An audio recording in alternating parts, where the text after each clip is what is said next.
Bignona jéngoon na mu jubbanti ko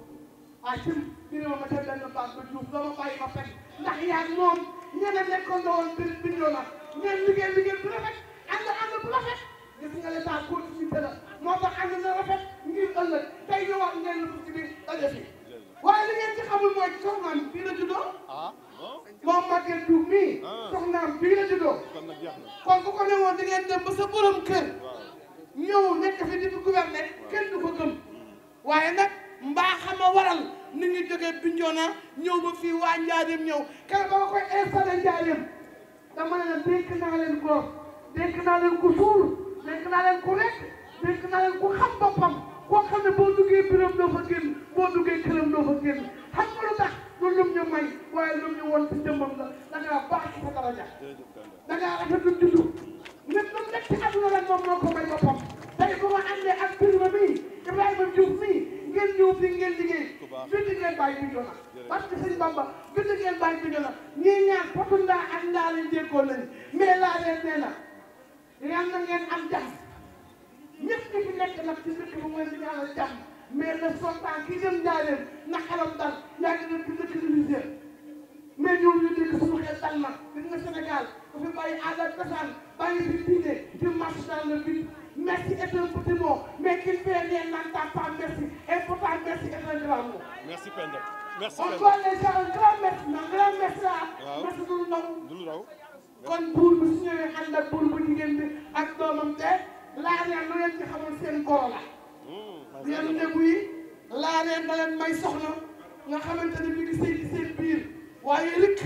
na nga sëy na nga muñ na nga rafetal diggante bi ba mu rafet na sa ndey sa baay àndee boobu ba léegi kon nag maa ngi jéggalu kàddu yi gudd na dama ànd ak waa Bignona TV ndax ñii ñoo dëkk Bignona ñun ak ñoom waaye tënkee gi leen dëkk ñu ñëw foofu investir fa di ànd ak moom Maguette Diouf soo gisee ñëpp ñëw ànd ak moom dafa am lu ko waral mooy jikkoom yaroom dalam la ma la wax sànq nee naa la Maguette Diouf ak Birima bi te benn baat ba muy Ibrahima Diouf man maa ko installé woon fii Diamniadio ma ne waa Diamniadio ne leen na seen xel dal gis nga nit maa la yu da ngay bàyyi ñu ne yàlla yu nit le préfet sortant sax boo xamee waa Tëngéej dañoo bàyyi nga yilif leen waaye nag waa Tëngéej na seen xel dal ndax ki fi indi moo loolu làmb jëkkee rek teg ko ci kii kon nag mun ñoo wax lépp noo ngi jéggalu di leen wax ne ñu ngi leen koy dégg mais communicateur traditionnel yi maa ngi leen di dénk Maguette Diouf waa kii bi kii yor jën yi ak kooku dénk naa ko man damaa bëgg jën. merci Penda merci jërëjëf Penda. monsieur le gouverneur ku baax a nii monsieur le préfet dénk naa la ko parce que ku bëgg a xam Tëngéej jaaral ci kii moom moo tax ñun ñu xam autorité religieuse yi moom moo tax ñu xam autorité religieuse yi moom moo tax ñu xam les notables yi fi nekk yépp muy dignitaire Lebu yi kii moo tax ñu xam leen gàmmu màggal conférence bu mënti nekk tout ce qui est affaire religieuse moom mooy ñëw moo ñuy soññ préfet diw war nañ ko defal CDD préfet gàmmu gii kat kii war nañ ko defal circulaire préfet baa fàtte woo tel gàmmu baa fàtte woo tel cérémonie moom moo lay soññ pour loolu nga bañ ko fàtte te bëggu si lu dul defar rafetal pour que nit ñi bañ a ŋàññi préfet bañ a ŋàññi état kon Maguette jërëjëf.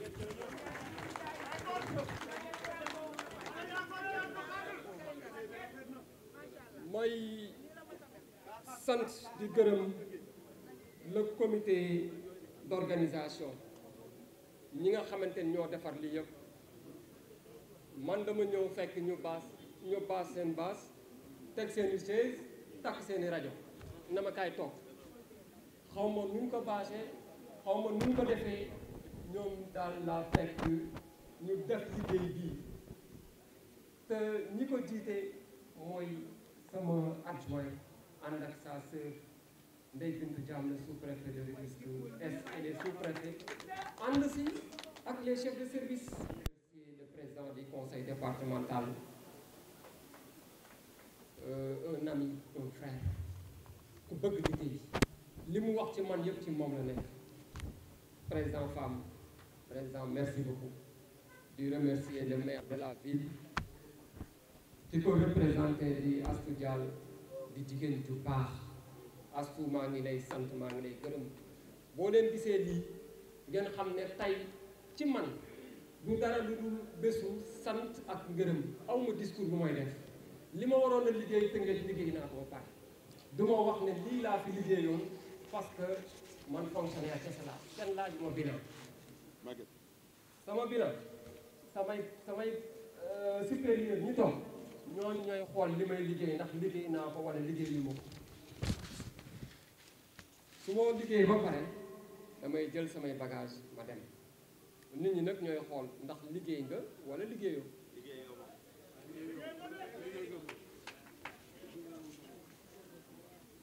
kon man tey li ma bés bii li ma war mooy sant nit ñi ma àndaloon ci liggéey bi dinaa ci ñëw Mame Ngor la presse gis naa liggéey bu am solo bi ngay def dinaa ci ñëw léegi les maires yi 11 communes yi ñoom ñëpp a ngi nii ñëpp Rufisque dafa am chance am maire yu mel nii maire yoo xam te ni am nañu xam-xam am nañu volonté ba pare bëgg nañu dëkk bi di liggéey kon ñoom dama leen di sant di leen gërëm ànd ak seeni conseillers les conseillers municipaux ñoom ñëpp laay sant di leen gërëm di sant le gouverneur de Dakar Alassane Sall nekk léegi gouverneur Saint-Louis àndoon ak son adjoint Assane Gueye ñu toog nii àndoon ak gouverneur bu Dakar nga xam te diir bi ñu fi nekk ñoom nañ daan liggéeyal loolu waxtu wu ne ñu yombalal ñu nag liggéey bi ñu liggéey parce que fu ma teg tànk wala lu may yëkkati bu ma gouverneur ne woon tegal damay teg kon lu ma fi liggéey lu ne dafa fekk ne samay kilifa ñoo ci ànd ak man ñoom ñoo ma jàppale samay kilifa buñ ma jàppale muy woon birig du ma ko teg fii ci Rufisque kon ma koy sant di ko gërëm wante suñu borom dogal ñuy wax alhamdulilah ki ko fi wuutu di suñu kilifa suñu mag koo xamante ne nii lépp looy taataan ci lu baax ci xam-xam ci administration boo ñëwee booy àggee ci moom rek la neexee mën nga fa yem muy le gouverneur Ousmane Kane suñu borom dafa dogal muy ñëw ñuy dem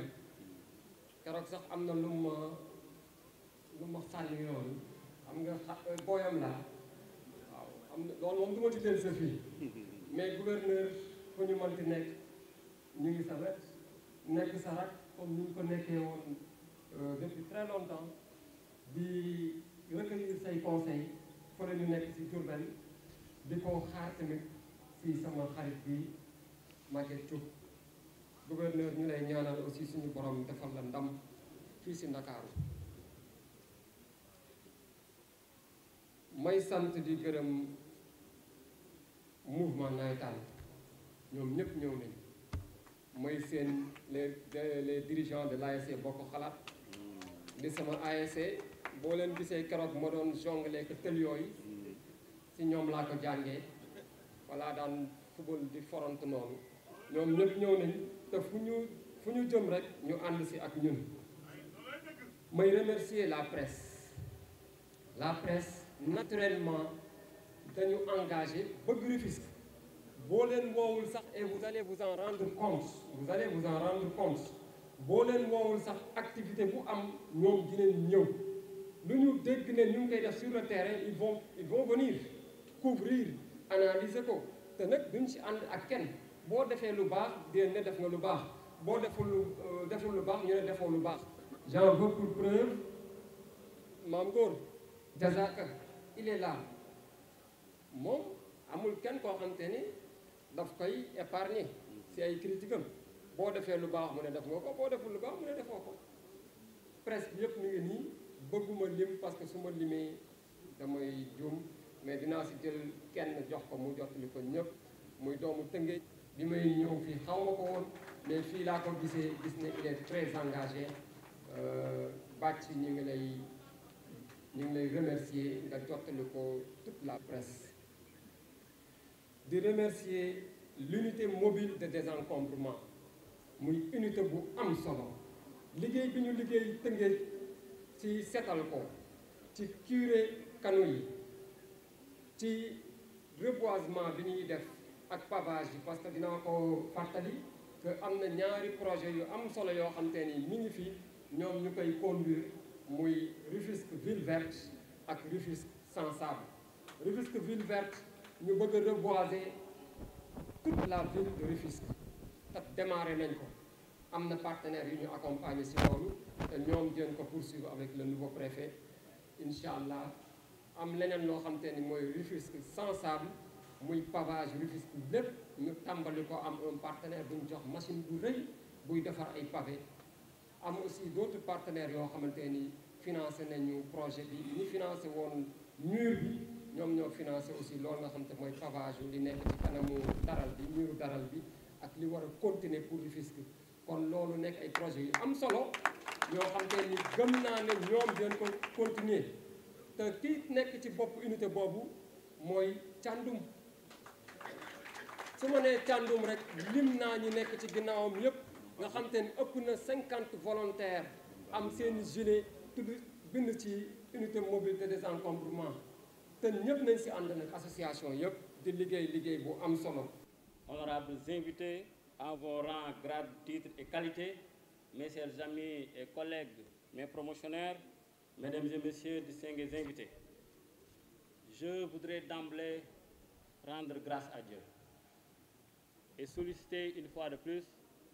la bénédiction de mes parents. En ce moment où je prends fonction pour administrer le département de Rufisque, je suis animé par deux sentiments, la fierté et la responsabilité. Fierté parce que la cérémonie qui nous réunit revêt à mes yeux une signification toute particulière,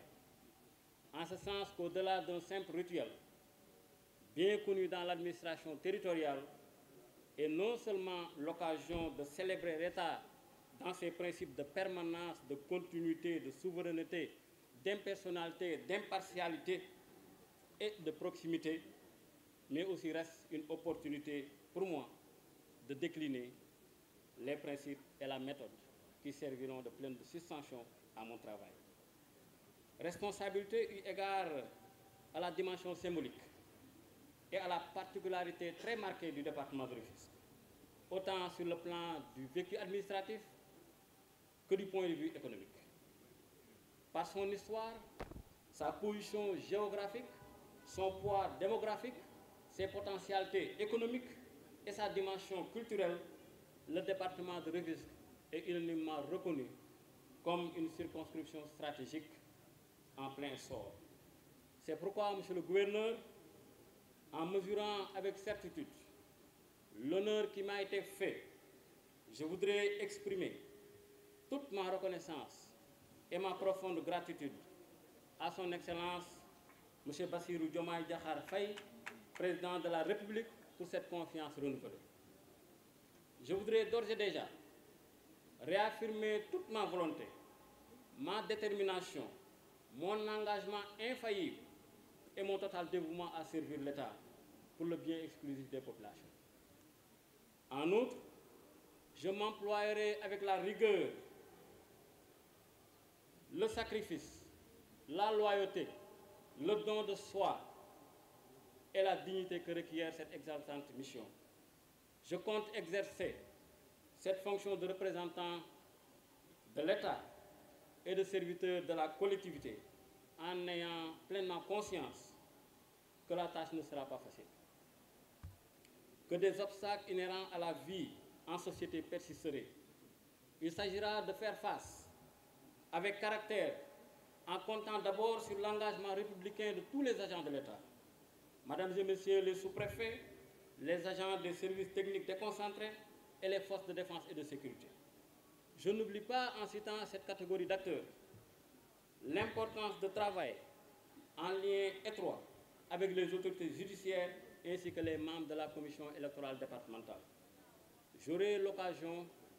de m'y échanger avec chacun d'eux sur le travail déjà accompli par mon prédécesseur et sur les défis qu'il nous revient désormais de devoir relever. Dans la même démarche, j'ai la volonté de travailler avec les élus territoriaux,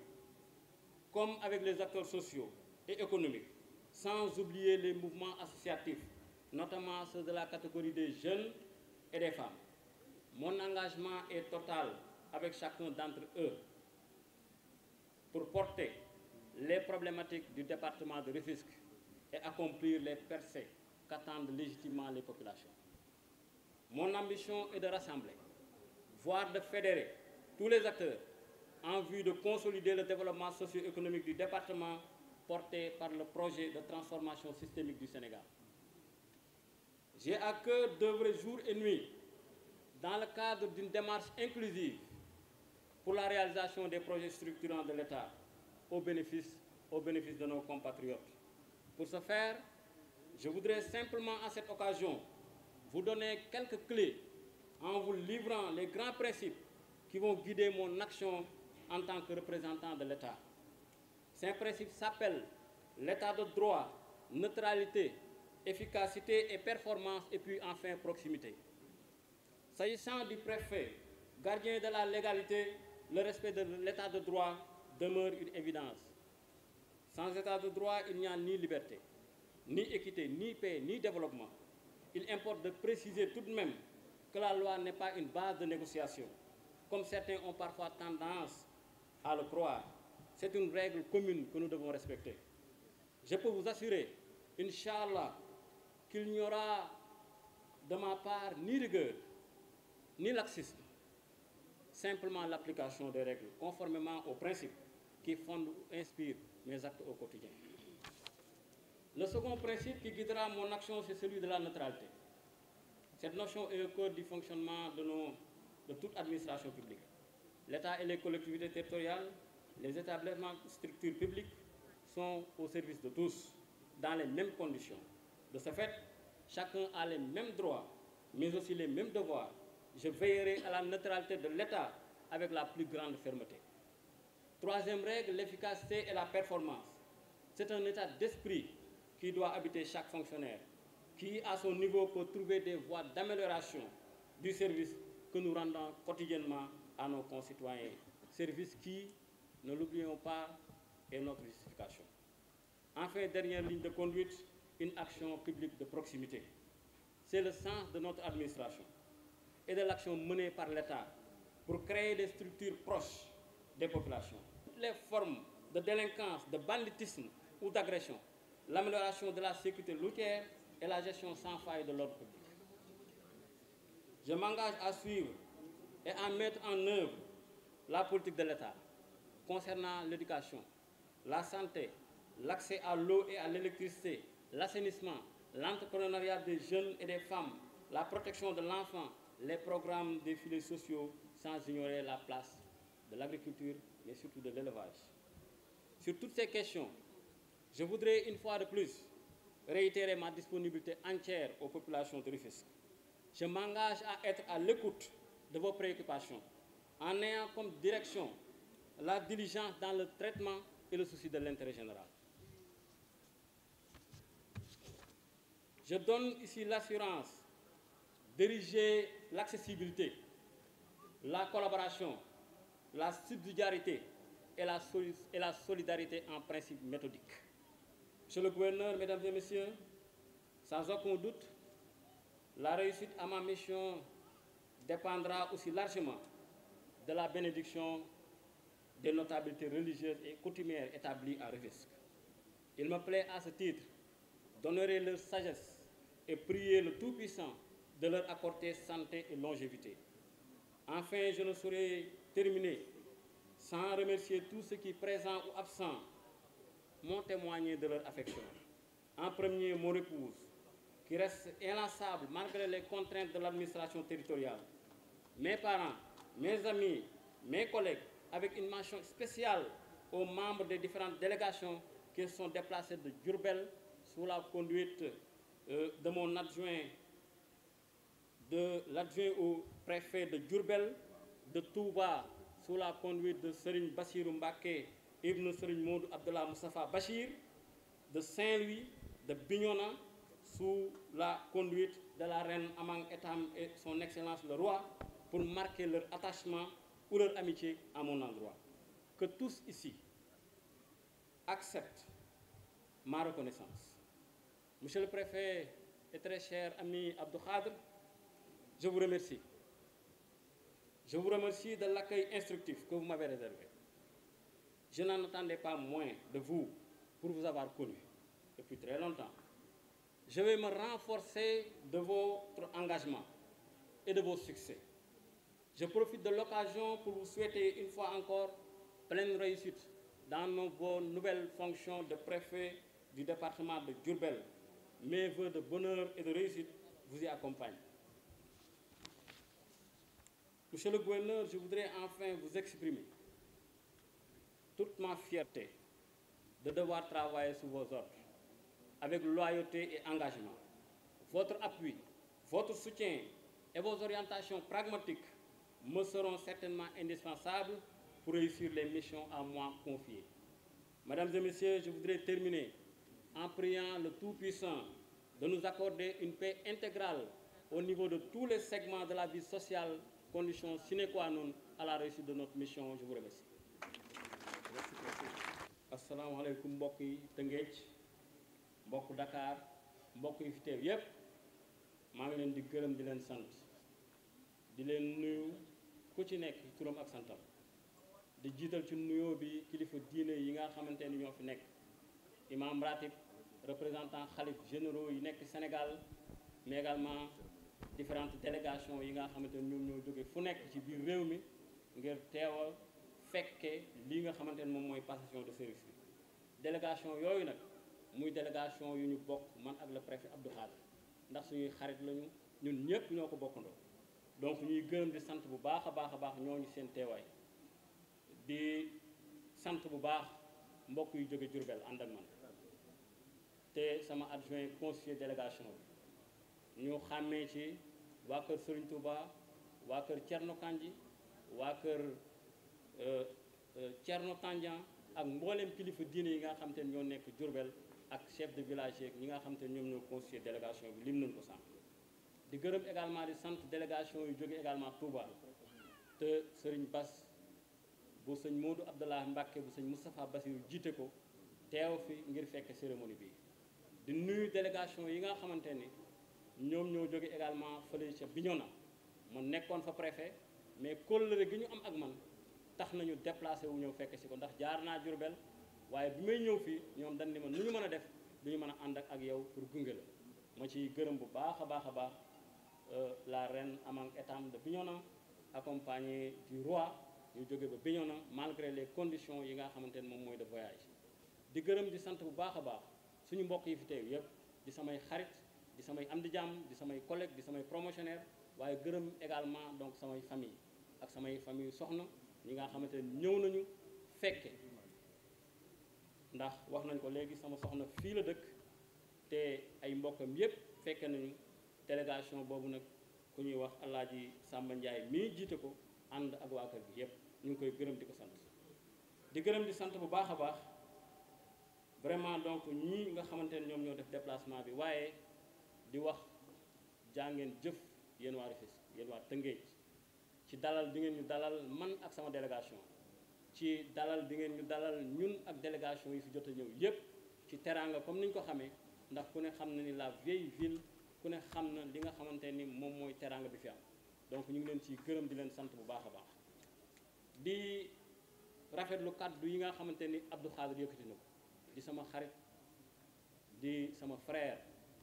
ndax yàgg nañu bi mu nekkee moom remplacé woon Tambacounda comme adjoint au gouverneur, bi mu nekkee directeur des ressources humaines, taxul li nga xamante ni moom mooy suñu kóllëre googu di wéy ba li ci am ci tey maa ngi koy remplacé fii wala moom mu may remplacé Diourbel ma koy remplacé di dalal xelu ñépp nag, di wax ni liggéey bi nga xamante ni moom la entamé woon incha allah rek dinañ def suñu kéem kàttan pour yeggale, ndax it nag administration continuité la, keneen ku fi mënta nekkit lépp lu baax da nga koy gën a wéyal li nga xamante ne moom nga war a jubbanti nga jubbanti ko waaye lépp loo xamante ne lu war rafet la aussi da nga koy rafetal donc may dalal xel yi bu baax toute la population de Rufisque wax leen sama engagement sama détermination ak sama humilité pour liggéey ak ñoom pour dëkk bi fii Rufisque mais également département bi yëpp ndax it nag préfet wu département leneen li ci am mooy may gërëm di sant bu baax a baax dignitaire lébu yi la chefferie ñëw nañu Diourbel waaye ñëwaat nañu fii te gis naa kóllëre gi nga xamante ne moom lañu ànd ak man depuis Bignona donc ma leen di gërëm di leen sant bu baax a baax di gën di sàkku ci ñoom ñu ñaanal réew mi ñaanal dëkk bi ngir liñ ciy xaar ci wàllu développement ñu am ko ci donc leneen li ci des moom mooy li ma wax sànq nee naa ci wàllu accessibilité dinañu déglu ñëpp waxtaan ak ñëpp collaborer ak ñëpp waaye aussi concerté wu ak ñëpp même bu fekkente ni ñun ñooy jël décision bi ba tax na lépp loo xamante ne lu ñu war a jël comme décision dinañ ci def suñu kéem kàttan ba waxtaan jiitu ñi nga xamante ne ñoom ñooy autorités religieuses yi fi nekk ak coutumières yi dinañ leen jox ñoom it seen wàccuwaay te xam ni le pouvoir temporel ak le pouvoir spirituel ñoo bokk depuis temps colonial dinañu fexe ba rafetal diggante boobu ba gën a yokk li nga xamante ne moom mooy collaboration bi am seen toggee suñu diggante ñoom ndaw ñi ak jigéen ñi nga xamante ne ñoom ñooy priorité ci Sénégal foofoot dinañ ci waxtaan xool li nga xamante ne moom mooy problème majeur muy le entrepreneuriat pour ñu ndaw ñi ak l'autonomisation pour les femmes yan waxtaan la ñu war a mën def pour trouver solution fii ci département de Rufisque yooyu kàddu daal laa ne woon dinaa ko wax ndax je viens d'arriver te xam naa ne discours bi daanaka aajowu ko ndax liñ may jugé mooy ci acte yi may posé kon nag ma jox leen rendez-vous ci acte yooyu incha allah rabbi merci beaucoup